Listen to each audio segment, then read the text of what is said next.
A lot of my less outdoorsy friends want to know if I've ever seen the goat man while I've been out on calls. Unfortunately, or I guess fortunately, I've never had anything quite like that happen. I guess the closest was the whole black-eyed man thing, but I didn't see anything. However, there was one call where I had something kind of similar happen, but I'm not sure I'm willing to chalk it up to the goat man. We'd gotten a report that an older woman had fainted along one of the trails and needed assistance getting back down to the main area. We hike up to where she's at, and her husband is just beside himself.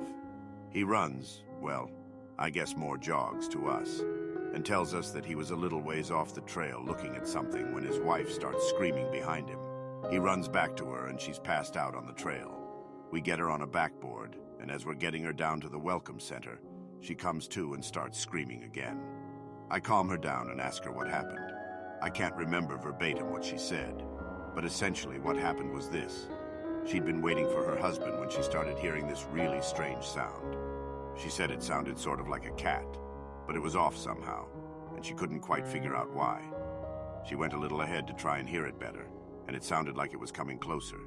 She said the closer it got, the more uneasy she was, until she finally figured out what was wrong.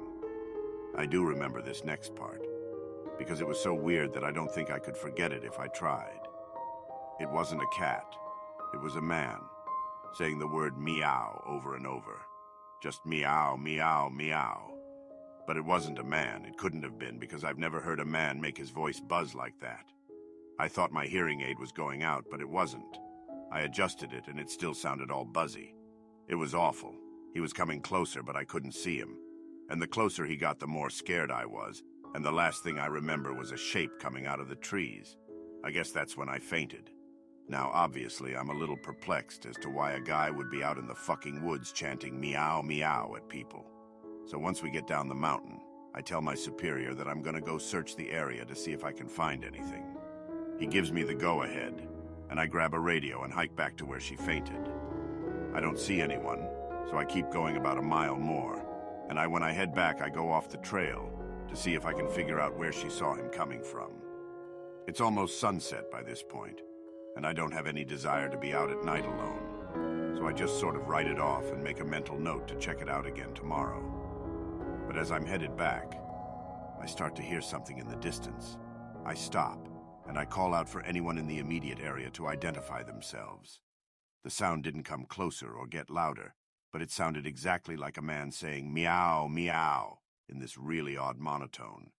As comical as it makes it sound, it was almost like that guy on South Park with the electrolarynx, Ned. I go off the trail in the direction I think it's coming from, but I never seem to get closer. It's almost like it's coming from all directions. Eventually, it just sort of fades out, and I ended up going back to the welcome center. I didn't get any further reports like that, and even though I went back to that area, I never heard that exact sound again. I suppose it could have been some stupid kid out there fucking with people, but even I have to admit it was weird.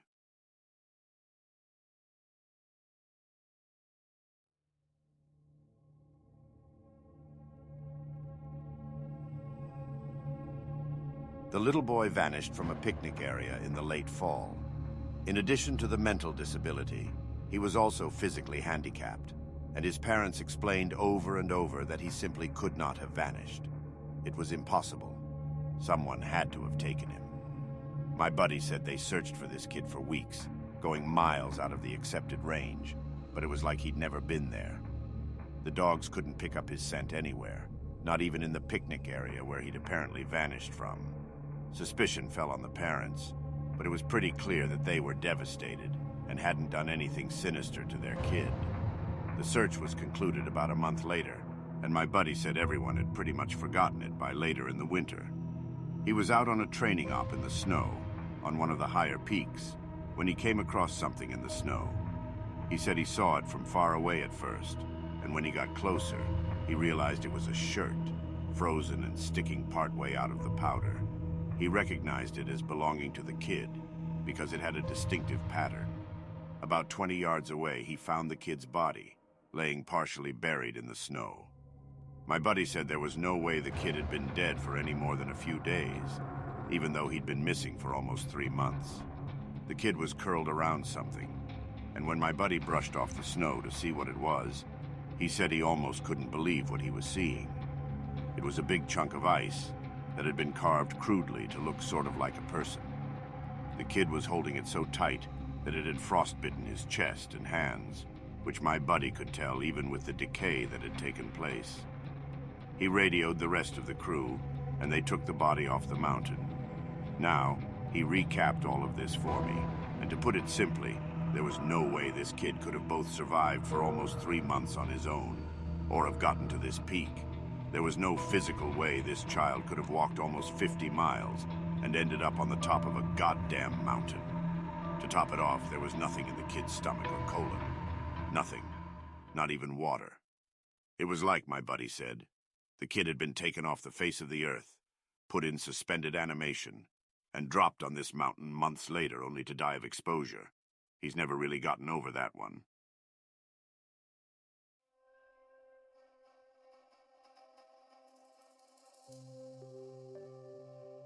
This is another one that was less spooky and more sad.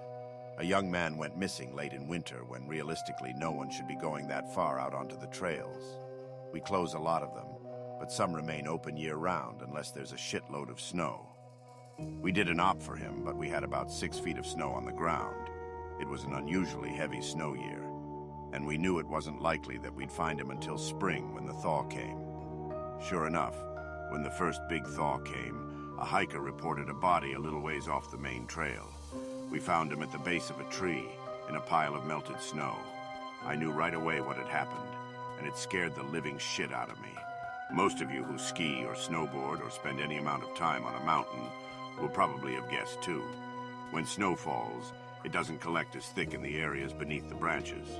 It happens most with fir trees because they have a sort of closed umbrella shape. So what you end up with is a space around the base of a tree that's filled with a mixture of loose, powdery snow, air, and branches. They're called tree wells, and they're not immediately obvious if you don't know what you're looking for. We put up signs in the welcome center, big ones, letting people know how dangerous they are. But every year that we get an unusual amount of snow, at least one person doesn't read them, or doesn't take the warning seriously, and we find out about it in spring. My best guess is that this young man was hiking and got tired, or maybe a cramp from walking in the deep snow. He went to go sit at the base of the tree, not knowing that there was a tree well, and fell in. He got stuck with his feet up, and the surrounding snow caved in around him. Unable to free himself, he suffocated. It's called snow immersion suffocation, and it doesn't usually happen except in really deep snow. But if you get stuck in a weird position like this guy did, even 6 feet of snow can be lethal. What scared me the most was imagining how he must have struggled. Upside down in the freezing cold, he didn't die quickly. The snow would have formed a dense, heavy pile on top of him, and it would have been literally impossible to get out. As it got harder to breathe, he would have known what was happening. I can't even imagine what he was thinking in his last moments.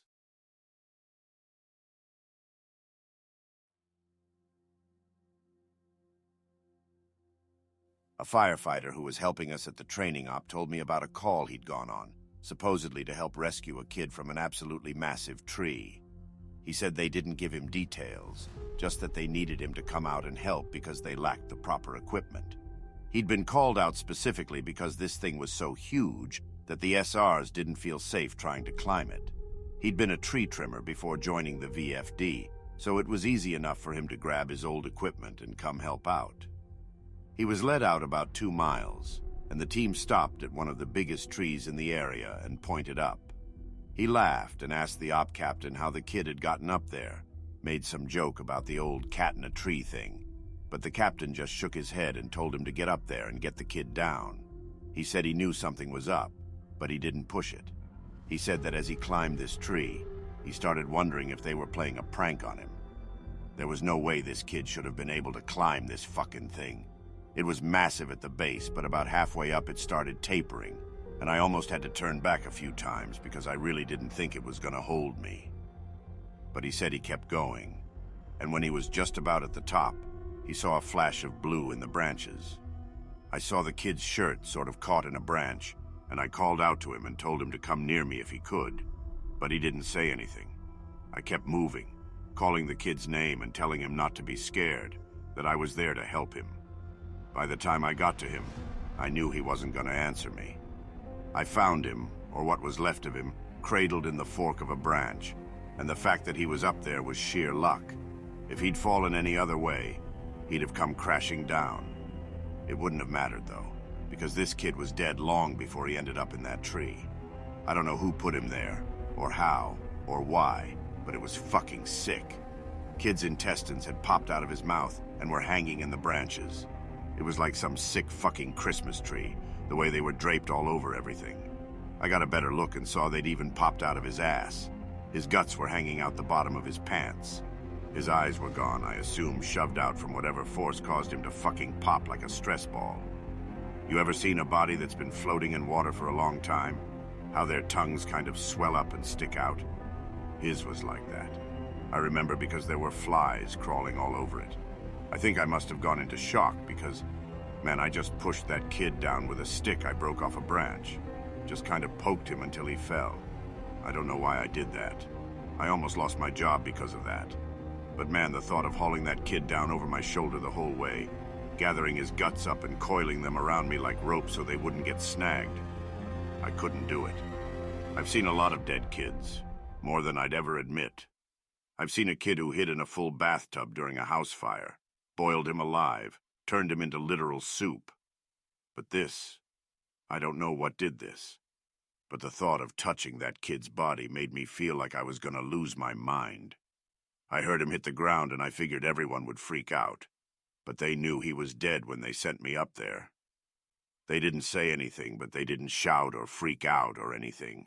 I got to the bottom and I started to get up in the captain's face, asking him who he thought he was sending me up there when they knew damn well the kid was dead. But he just told me it was none of my concern, and thanked me for getting the evidence down. I remember he said that. I remember it specifically because it was so weird to hear it phrased that way. The evidence. Like he wasn't even a person. Like he'd never been a little kid who got lost and had something fucking unspeakable happen to him. The captain had a crew lead me back out of the woods, but he and 2 others stayed behind. And I thought that was weird. Why wouldn't they have me help get the kid out? I tried asking, but the guys leading me out just told me they couldn't discuss an open case. I asked him what he thought had happened to the kid, and he got really pensive and thought about it for a bit. I would have said a crush injury, based on how his guts came out like that. But with those injuries, you see massive contusions under the skin. Obvious trauma. This wasn't like that. It was almost like that kid got caught in a big vacuum and had his guts sucked out. But even then, there was no trauma. None at all. It bothers me, man. It bothers the hell out of me.